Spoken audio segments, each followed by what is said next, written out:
Futbalisti MŠK Žilina, aktuálny líder cergonligovej tabuľky, začali prípravu na jarnú časť súťaže už 4. januára. Počas prestávky zimnej nastali viaceré zmeny.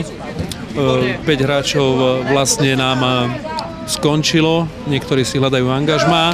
Paťo Mráz prestúpil do Poľska. Pribudli noví hráči ako Jan Novák z Košíc, Matej Podstavek, ktorý je tu na skúške z Kremničky a takisto 6 mladých hráčov z dorastu, ako sú brankár Dominik Holec, Pavol Ilko, Martin Kubena, Jaroslav Mihálík, Jan Deza je vlastne ešte dorastenec, Milan Škriniar, ktorý má ešte len 17 rokov a v dnešnom zápase dostal príležitosť ešte aj René Dedič. V sobotu Žilinčania odštartovali sériu prípravných zápasov. Na rozbeh si pozvali Povazko-Bystrický Raven a Poľskú Žabnicu. Naše zábery sú zo stretnutia s Povazkou Bystricou, ktorá zimuje na prvom mieste štvrtoligovej skupiny Západ. Prišiel na skúsi hráč Miloš Riečičiar a vrátil sa nám z hostovania brankár Ľuboš Zadko. Toto sú zatiaľ jediné dve zmeny, ale pravdepodobne to takto ešte nezostane. V tejto chvíli sme iba v tej prvej fáze predtýždňovej prípravy.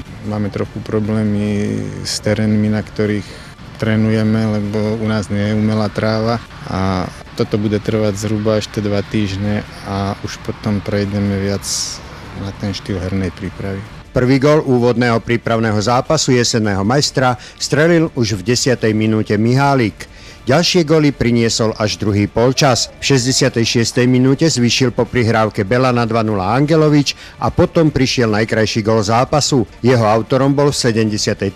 minúte stredopoliar domácich Belo, ktorý z hranice 16 takýmto krásnym volejom poslal loptu pod brvno. Skóre zápasu uzavrel v 80. minúte po peknej kombinačnej akcii Dedič. Úvodný zápas je taký, aké bývajú tie úvodné zápasy. Tí hráči hrajú prvýkrát takto spolu pohromade. Je to také rozhárané, vidím tam ešte množstvo nepresností. Nie je to ešte o štýle hry, o spôsobe hry.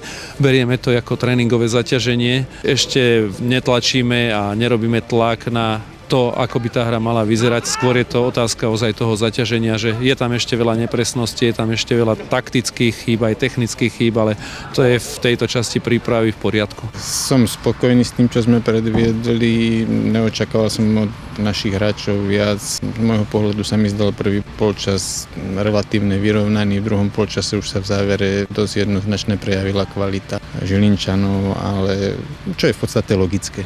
Mimoriadne náročná jarná časť čaká na futbalistov MŠK Žilina. Okrem Cergonligy by radi zamiešali poriadne vysoko karty aj v slovenskom pohári. Ten im zatiaľ vo vitríne chýba. Pre vedenie klubu, realizačný tím, hráčov i fanúšikov by však najlepším ukončením sezóny bol určite double. Tak určite sa budeme o to byť a snažiť, aby sme získali tieto dve trofeje, ale nebude to jednoduché.